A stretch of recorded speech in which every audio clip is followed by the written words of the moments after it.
Ada luka yang tetap terasa meski kata pengampunan telah terucap. Waktu berjalan, wajah berubah, tetapi ingatan tertentu tetap menetap. Hati telah memilih jalan damai, namun tubuh masih mengingat ketegangan lama. Di sana muncul jarak antara keputusan dan pengalaman yang dirasakan. Banyak orang mengira pengampunan menghapus rasa sakit dengan segera. Kenyataan sering bergerak dengan irama berbeda. Ada keheningan setelah konflik, namun bukan kelegaan penuh. Yang tersisa adalah kelelahan batin yang tidak mudah dijelaskan. Pengampunan sering lahir dari kesadaran yang dewasa. Pilihan itu bukan kelemahan, melainkan keberanian untuk berhenti membalas. Namun setelah itu, rasa perih kadang tetap tinggal, seolah ada bagian terdalam yang belum ikut berdamai. Keadaan ini sering memunculkan kebingungan sunyi. Jika pengampunan sudah diberikan, mengapa luka masih berbicara? Pertanyaan ini tidak selalu mencari jawaban. Ia hanya ingin diakui keberadaannya. Batin mulai menyadari bahwa penyembuhan tidak selalu mengikuti logika moral. Ada lapisan jiwa yang bergerak lebih lambat. Di sana tersimpan pengalaman yang belum menemukan bahasa. Pengampunan menjadi benar, tetapi rasa aman belum kembali. Tidak ada suara otoritatif yang mampu memerintah luka untuk diam. Tidak ada penjelasan cepat yang sanggup merapikan batin. Yang ada hanyalah kesadaran bahwa pergulatan ini umum terjadi. Banyak hati berjalan di jalur yang sama.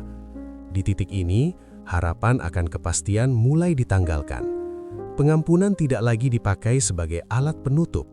Ia berdiri sendiri, sementara luka tetap bernapas. Keheningan menjadi ruang bersama bagi keduanya. Apakah mungkin bahwa pengampunan dan luka dapat berjalan berdampingan tanpa saling meniadakan?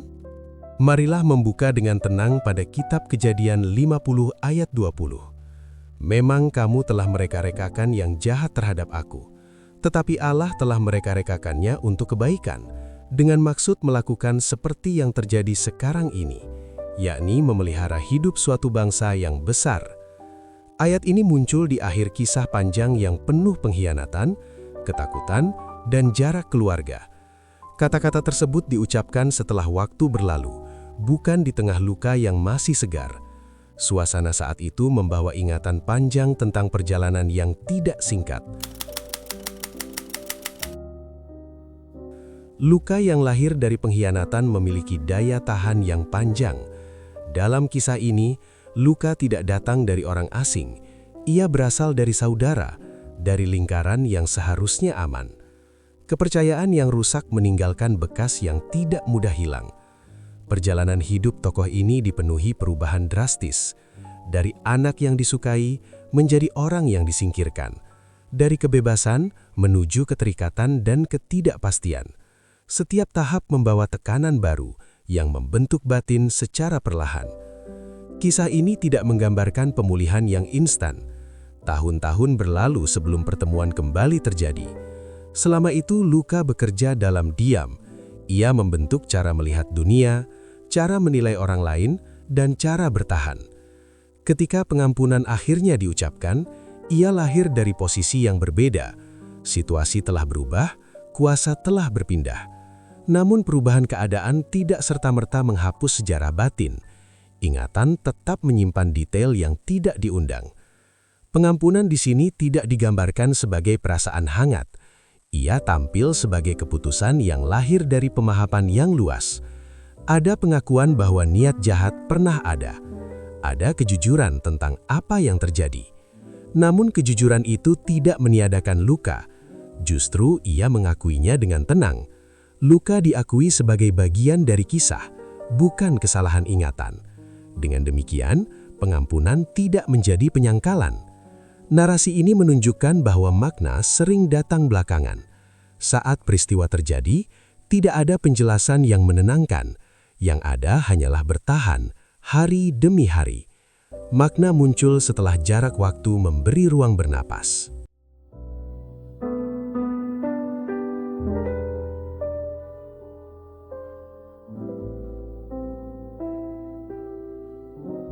Di dalam jarak itu, luka belajar hidup bersama waktu. Ia tidak selalu sembuh, tetapi ia berubah bentuk. Dari rasa perih yang tajam menjadi bekas yang sensitif. Dari kemarahan menjadi kewaspadaan yang diam. Kisah ini juga menunjukkan bahwa pengampunan tidak mengembalikan keadaan semula. Hubungan tidak kembali ke masa lalu yang polos. Ia bergerak ke bentuk baru yang membawa ingatan lama. Kedewasaan lahir bersama kehilangan. Ada ketegangan yang dibiarkan tetap ada. Narasi tidak berusaha merapikan semuanya. Saudara-saudara masih takut, masih ragu. Ketakutan itu diakui, bukan ditegur. Dengan demikian, teks ini berbicara tentang realitas manusia yang utuh. Pengampunan hadir, tetapi luka tidak dihapus paksa. Keduanya menjadi bagian dari sejarah yang sama. Tidak ada paksaan untuk melupakan. Sejarah ini mencerminkan banyak pengalaman manusia lintas zaman. Luka yang berasal dari relasi dekat sering bertahan lama, bahkan ketika hati telah memilih jalan damai. Kisah ini tidak menghakimi keadaan tersebut. Di sini, iman tidak tampil sebagai penawar instan. Ia hadir sebagai cara berjalan bersama waktu. Ketahanan menjadi nilai yang lebih nyata daripada kemenangan. Hidup terus bergerak meski bekas tetap ada. Pertanyaan yang muncul bukan tentang benar atau salah. Ia tentang bagaimana manusia hidup dengan ingatan. Bagaimana makna dibentuk tanpa menghapus rasa sakit. Bagaimana perjalanan batin dibiarkan berlangsung.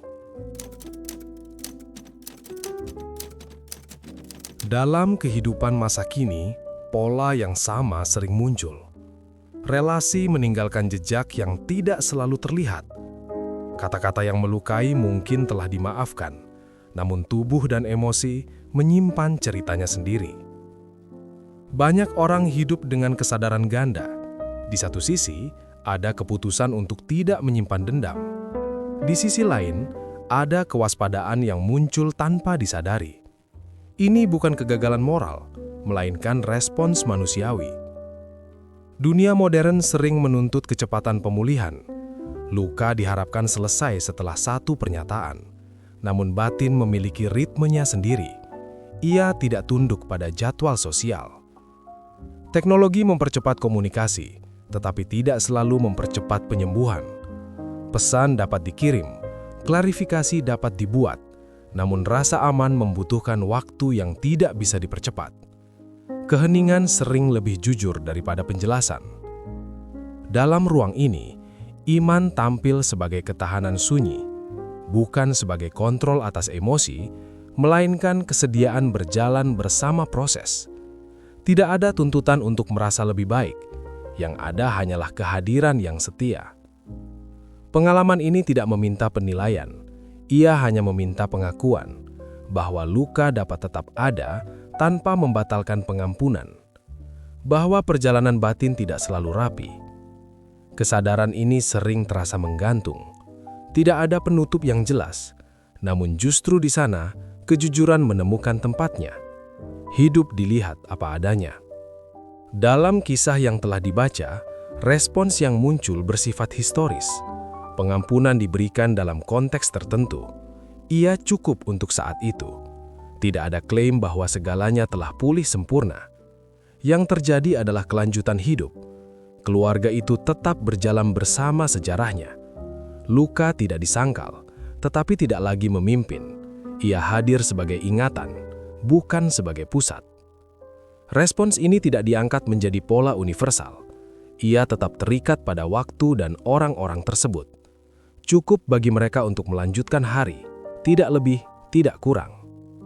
Ketahanan menjadi bentuk jawaban yang paling nyata, bukan penghapusan luka, melainkan kemampuan hidup dengannya. Itu sudah memadai pada masa itu. Kini, perhatian beralih ke kesadaran batin yang mendengar kisah ini. Apa yang muncul ketika luka dan pengampunan hadir bersamaan? Apakah ada ketegangan yang dikenal? Apakah ada kelelahan yang selama ini disimpan? Tidak ada tuntutan untuk menyimpulkan. Tidak ada dorongan untuk memperbaiki perasaan. Pertanyaan boleh tetap menggantung. Emosi boleh tetap ada. Bagian terdalam tidak perlu dipaksa diam. Ia boleh bernafas dalam keheningan. Di sana, pengalaman didengar tanpa dihakimi. Apa arti berjalan dengan luka yang telah diampuni? Bagaimana rasanya membiarkan waktu bekerja? Apa yang muncul ketika keheningan diterima? Mencari yang tersembunyi, membagikan yang batin.